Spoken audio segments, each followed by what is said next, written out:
Hi everybody. What a roller coaster. What an amazing film.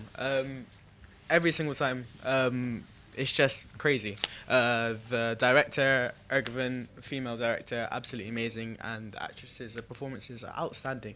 Absolutely crazy. I heard some sobbing, I heard a lot of laughter, and rightly so. It is just a spectacular film.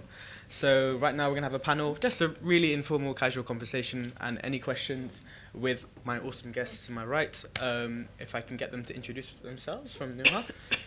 Hi, I'm Noha. I don't know, I'm representing myself, I guess, but I'm also the BME Officer at Bristol SU, and I'm involved with the NUS Black Students campaign. Hi, I'm Adibah. I'm representing Nocturnal, which is a youth-led magazine. Basically, it's a platform for young people to be creative and also discussing cultural and social issues as well. Hello, I'm Iframa. I'm representing gal-dem, which is an online magazine. It's written by women of colour, but for everybody to enjoy. So I've got some awesome guests, clearly. Before we get started on the panel, just so you guys can join the conversation, please, if you guys want to tweet pictures and stuff like that, those places right there. And I think we're going to get some live illustrations on the go as well at the same time. Is that happening? Yeah? Cool. Jazz, give us a wave on the paper. Oh, in front of the... Oh, yeah, there we go. So we've got Jazz right at the front. She's going to be drawing the panel as we go along. It's just part of the, part of the curation, and it's going to be really cool. Hopefully, I won't look like a Wookiee from Star Wars. It tends to happen being a small, hairy man. All right, guys. So I'm just going to throw out there, whoever wants to take it first, what themes hit you the most? Probably the whole sisterhood bond, whether that was like with the actual sisters or even with the aunts. Watching it the second time round, now seeing how the grandmother, even though she was angry with them at the start, when the uncle came back, she was still trying to protect them from him. So yeah, just the general themes of sisterhood really hit me, and watching it the second time round, I really was picking up more on it. And then seeing like there's scenes where the girls don't even need to talk, they're just content being with each other, they don't need to talk, they don't need to do all of that extra stuff, they're just happy being together as their own little unit. Yeah, there's some really powerful imagery there in terms of the shots when the sisters are all sitting together, and the silence speaks a lot, I guess you can say. There's a lot of intimate shots, and for those who have siblings or really close friends and family and stuff like that, those sort of moments are really important, and that's when most things are said, I guess you can say. Adibah? Oh man, I feel like I need to call my sisters and just be like, I love you guys so much. That was so emotional, like, wow. It's really nice to see, as you said, like, sisterhood, it plays such a massive part in my upbringing in personal. And I think a lot of the time, you often see women, rivaling against each other, that, we are constantly out to get each other and there's no support there, and I think that's just generally, it's not true, growing up with three older sisters, it was similar like this, we were so close, we didn't have to speak, we understood each other, without speaking at all, so it's really nice to see that in cinema. Noha? The patriarchy, it's like this suffocating thing. They're just it's kind of physically manifested in this prison that's built around them, but it's like this, like I remember watching it and just getting increasingly angry and like watching it and having such a visceral reaction to like everything that was going on, and just feeling like as trapped as they were, like almost. And I think one of the running themes is so important, because in the beginning when they sort of they come in and it's kind of introduced as like a cultural thing, and then but it's like you very quickly realize that it's not about that at all. And yeah, It's something much bigger, isn't it? Yeah. Here's one of the questions from myself. If there's one thing you can thank the actresses for portraying, what would it be? I suppose like just childhood innocence, even though a couple of them are, I don't know what their age is meant to be, like 16, 15, 16, but just representing that whole childhood thing where you haven't really got any worries, and then theirs were just completely cut off, and you can just see, just the way they react to that. But yeah, I'd like to thank them for representing childhood in like the form that it should be. Yeah. I think the film was really good in being brutally honest about everything, and they didn't shy away from things like suicide or child marriage and things like that. And I think it's really important because I don't know whether we get to see it as much over here, but in other countries like in Turkey, it does happen, and it should be spoken about. Adibah or Noor, do you have anything to add on that? Yeah, I mean, obviously it's a similar thing.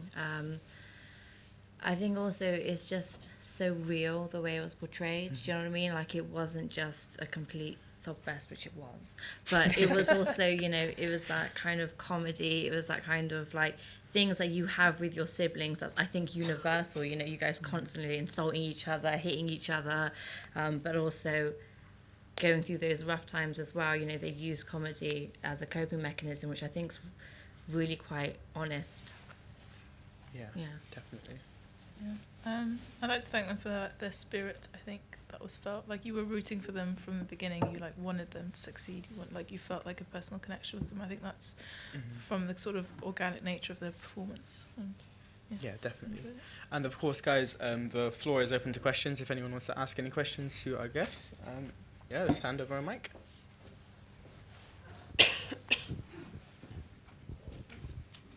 Hi.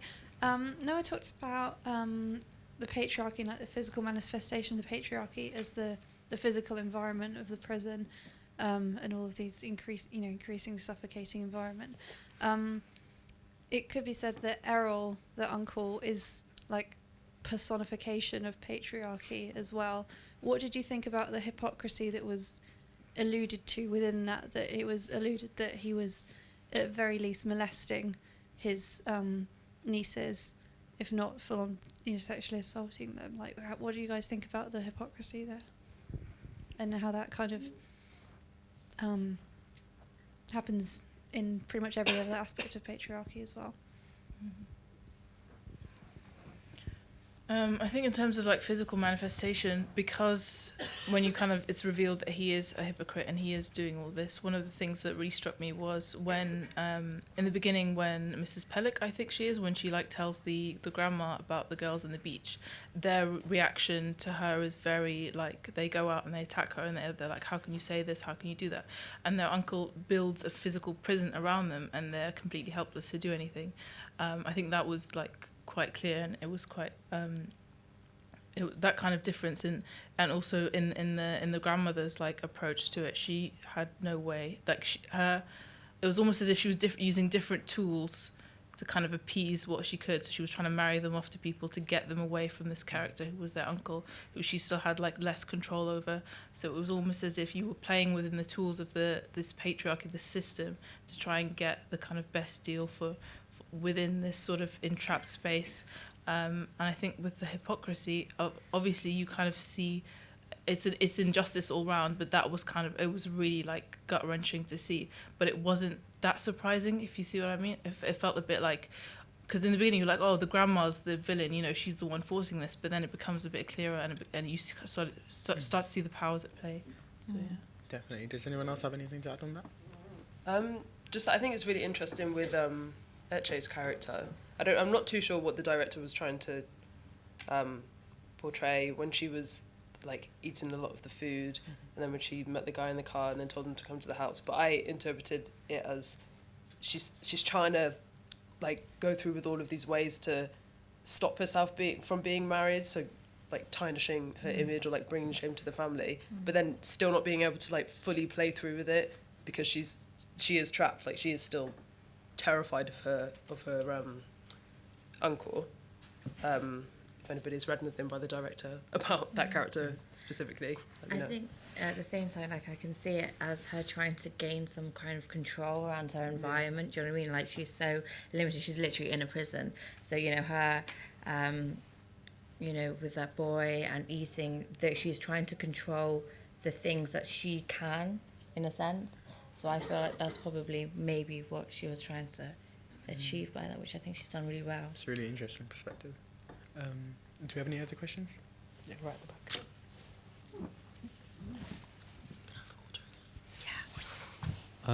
I was just wondering if anyone kind of knew anything about the kind of Turkish context that we're looking at in terms of like how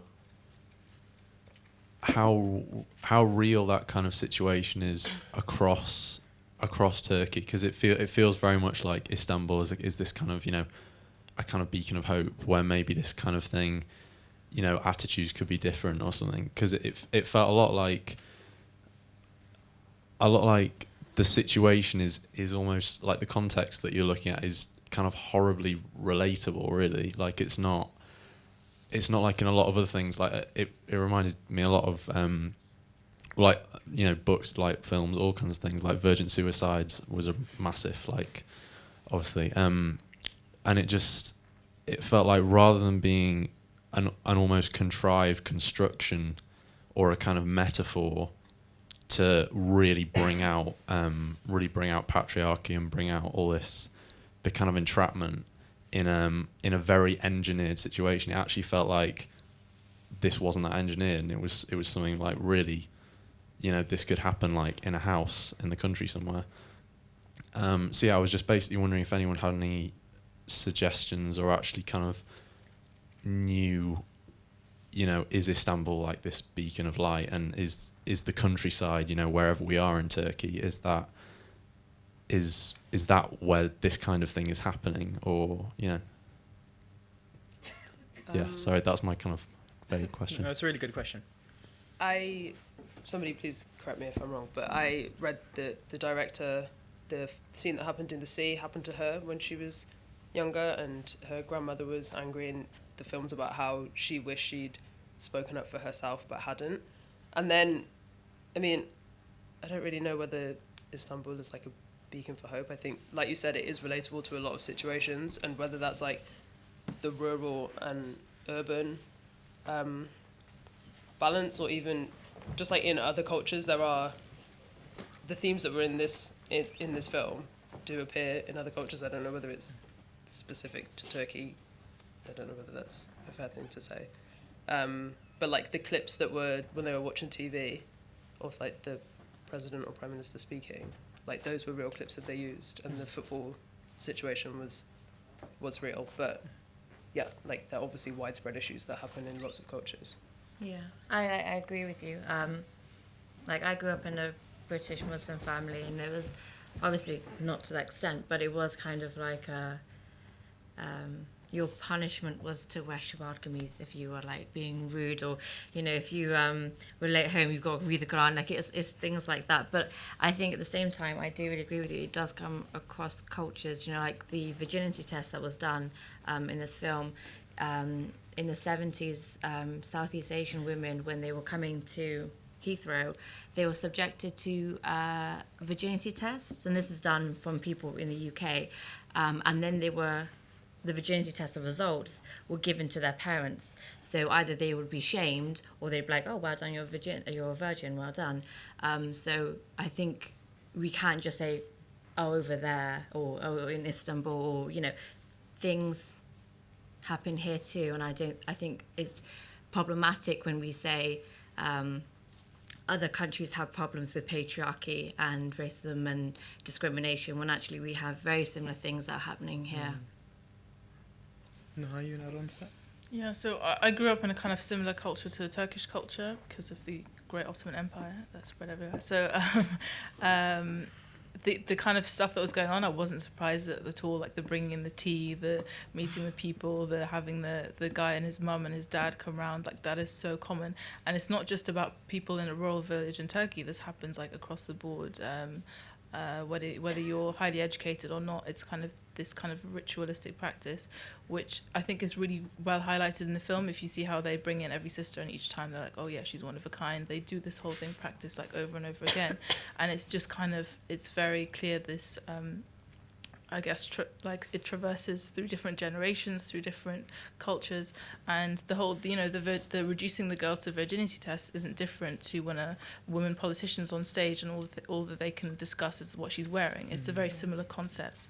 But what I do think is very important is that when they talk about Istanbul as being this beacon of hope, it's not a sort of haven where the culture is free or the patriarchy is free. It's where people have more opportunities to gain their own independence. I think that was quite clear.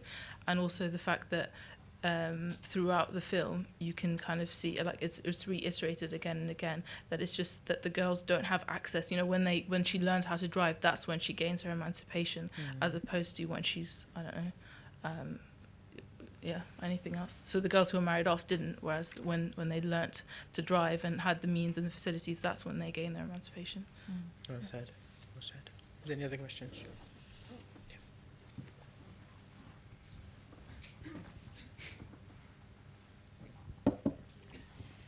My question is related to what you're saying.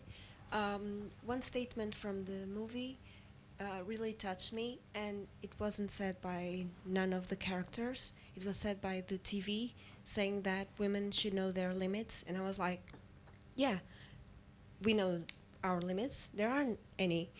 We can do what we want. So, but it's not really like that. This thing really happens there, and a lot of things happen here and in my country, Portugal, so there are a lot of limits. I wanted to know your opinion, your views about the limits of women nowadays.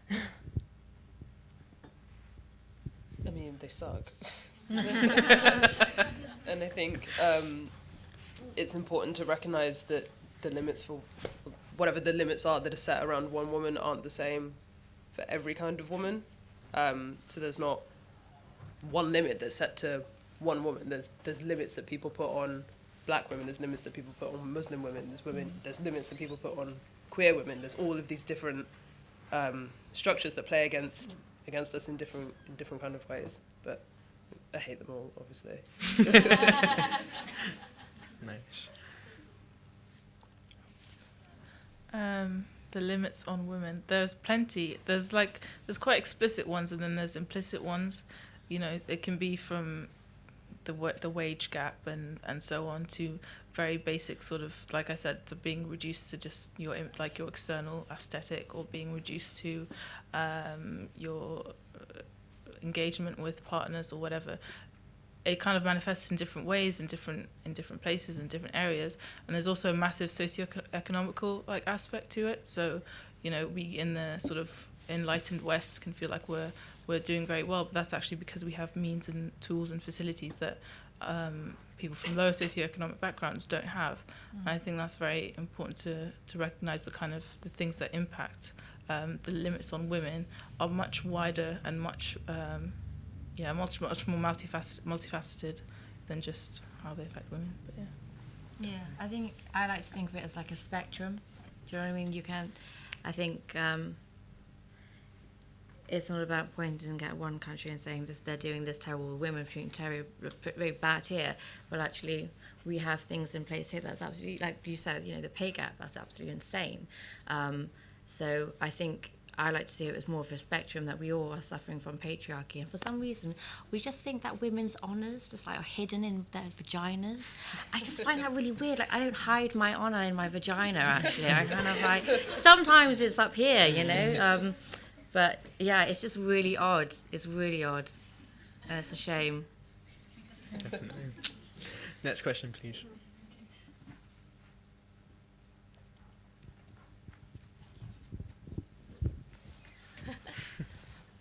Hi. I also wanted to just say thanks for coming and doing the questions. But I thought one of the main themes and kind of really interesting points of the film for me was kind of how the rest of the society really kind of joined in, and it was kind of like it was really hard to break free of that, because even when they were outside of all of it, and they, you know, everybody was still trying to kind of have that pressure in, and I feel like that's very prevalent still, like in all societies across the world. It's just kind of masked in different ways.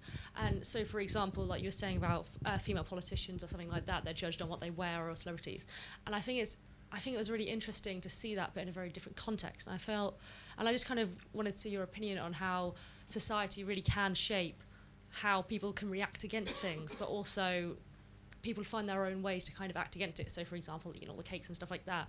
But whereas in our society we feel like we had to break out of that more, there's still that kind of glass ceiling. And I was just wondering what your opinions were on kind of the similarities and differences of all of that. Sorry, I know that was quite an abstract question.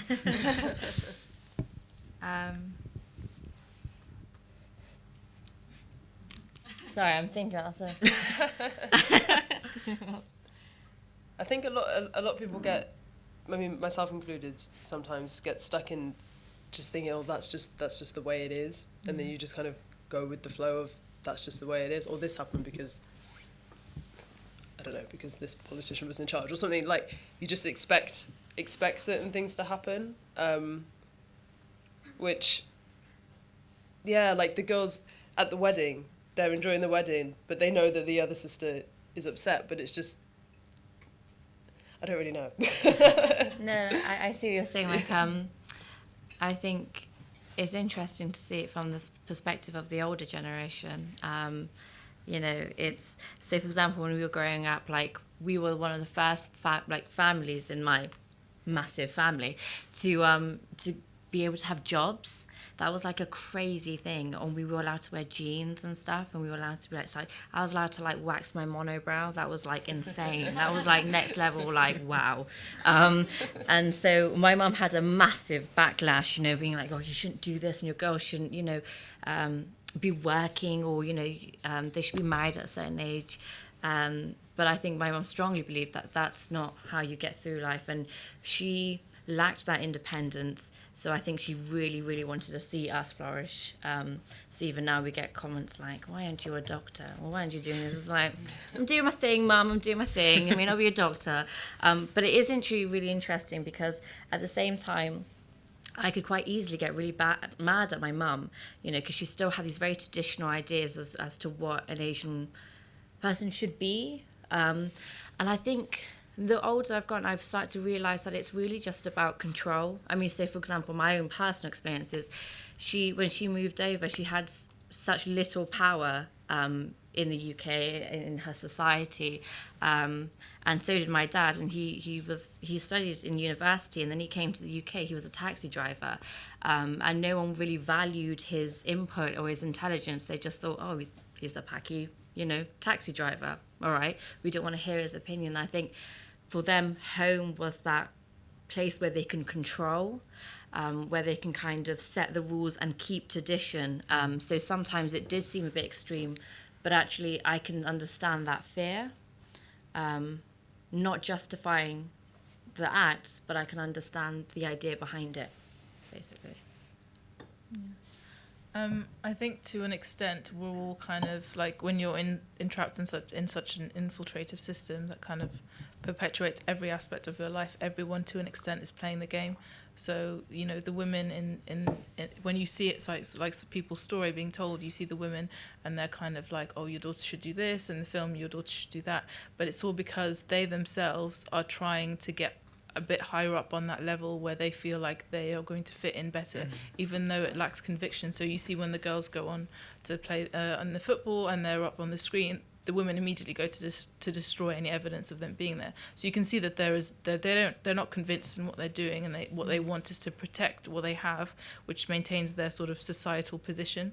And it's all kind of about what prestige and privilege you gain by playing into the tools of whatever system you exist in. So, you know, in order to smash glass ceilings and rebel and so on, I guess that is kind of something that you have to do, because you lack a certain ability to change things if you're still playing within the same system. Yeah, if oh, sorry, no. It's just interesting because patriarchy sets the rules, and then I feel like women reinforce those rules. That was it. You crack on, sorry.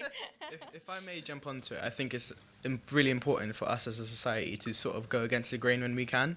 You know, like how Lale, if I'm saying her name right, prevented the wedding of her sister Noor, you know, by blocking the doors, or when Sonia, when she rejected the person who her grandmother tried to get an arranged marriage with, and she said, I want to marry the person I love. And I think we all have to be Lales in the situation where we can help those who are in dire need. And like what Adibah was saying, you know, where patriarchy, you know, makes these rules, and then sometimes women reinforce these rules, we have to go against that. And we have to say, if something's wrong, we have to collectively as a people go against something if something is wrong. And we have to make sure that this sounds really cheesy, but we become the beacons of hope, rather than it being in Istanbul or it being in London or it being in a different city where we have to have a fresh start. Why would we have to have a fresh start when we can have that here? And I think that's really, really important for us to have each other's backs. That's what I was trying to say. So beautifully. Thank you. We're running out of time, but is there any last couple of questions from anyone? Oh, right in the middle. Can I just say it without a mic? I was wondering, touching on exactly what you were saying about women reinforcing the rules, how you feel the girls would treat their grandmother having left? Like, how, although we can understand someone's position, how they would feel? Like, do you think they would contact their grandmother when they got to December? Is that to me or? No, Oh, okay. Well, yeah, anyone. Well, to predict the behaviour of these fictional characters, I reckon they would. They'd be like, "Hey, Grandma, we're alive." They probably wouldn't call Errol. I don't think. I think they get it. I think to an extent they understand because they go along with it a lot. They do what she wants them to do. They take the cooking classes and the sheet fitting, and they do the chores, and they kind of go along with it. And I think that's because they do have a lot of love and respect for their grandma and a lot of sympathy and empathy for what she's going through because they understand. So, Yeah, I do feel like somewhere down the line there would be a letter in the post eventually or a phone call. Yeah. I'd hope so. It would be nice. Fan fiction. Yeah, and they bring grandma to Istanbul, and it's Yeah, I agree. I feel like they would. Also, there were times where they were out of the house, and I mean, they're still children. They didn't have any money, but there were times that they could have not returned, and they did. So I think, yeah, the love that they have for their grandma is there, and their aunts as well.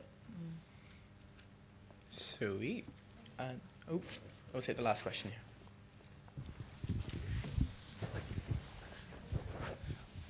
I believe they did contact her because otherwise there would be no way for them to have found out that she did all that to the electrics.